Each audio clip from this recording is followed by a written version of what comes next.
ربي صل على محمد حبيبك الشافع المشفع يا ربي صل على محمد حبيبك الشافع المشفع. Assalamu alaikum wa rahmatullahi wa barakatuh. I want to first of all take this opportunity to welcome Habib Kadhim Saqaf to Canada in the time that he will be here visiting Toronto, Montreal, Ottawa, and Calgary and Edmonton. I pray that inshallah his trip to Canada will be beneficial and worth the effort of coming all the way here in the beginning part of winter when it's cold in Canada. So having said that, I wanted to also say to my friends in Toronto and across Canada, in the cities that Habib Kadhim will be visiting, and even if he's not visiting your city, I would ask that you find some time, inshallah, in your schedule, whether at university or college or high school or your work, to take some time to come and benefit from this incredible scholar.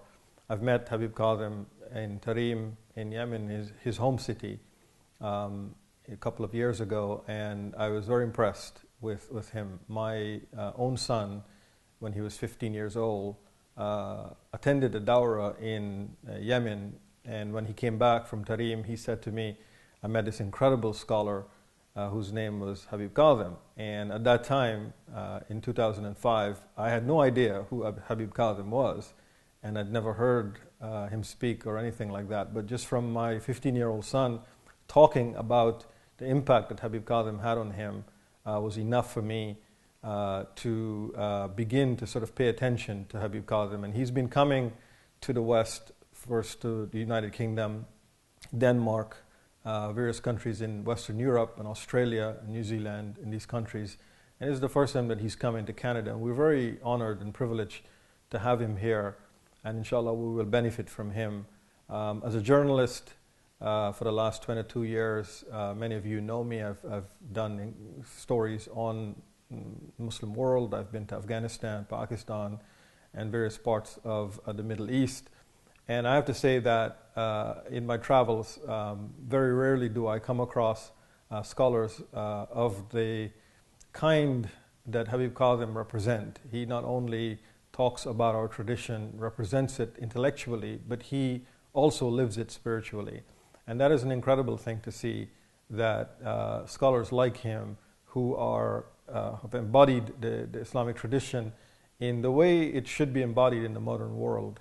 He's neither moderate nor extreme. He's just carries the tradition with him like a tree trunk, that comes up.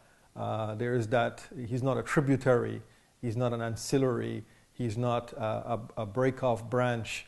He's not, a limb struggling to survive. He is part of that trunk that comes up from the root of our tradition. He represents it fully, intellectually, spiritually, which is a total representation of the Islamic tradition. So for my young friends in Canada who will have the opportunity to listen to him, all the questions that you normally ask yourself about the Islamic tradition and how it is lived and how you're expected to live it, come and spend some time with us as we all benefit from the visit of Habib Kadhim to Canada. And inshallah, we'll see you there, and we will have a great time. We will share tea and some laughs as well, while Habib Kadhim will not only entertain us, but he will inform us and make us richer spiritually from his visit, inshallah. Assalamu alaikum.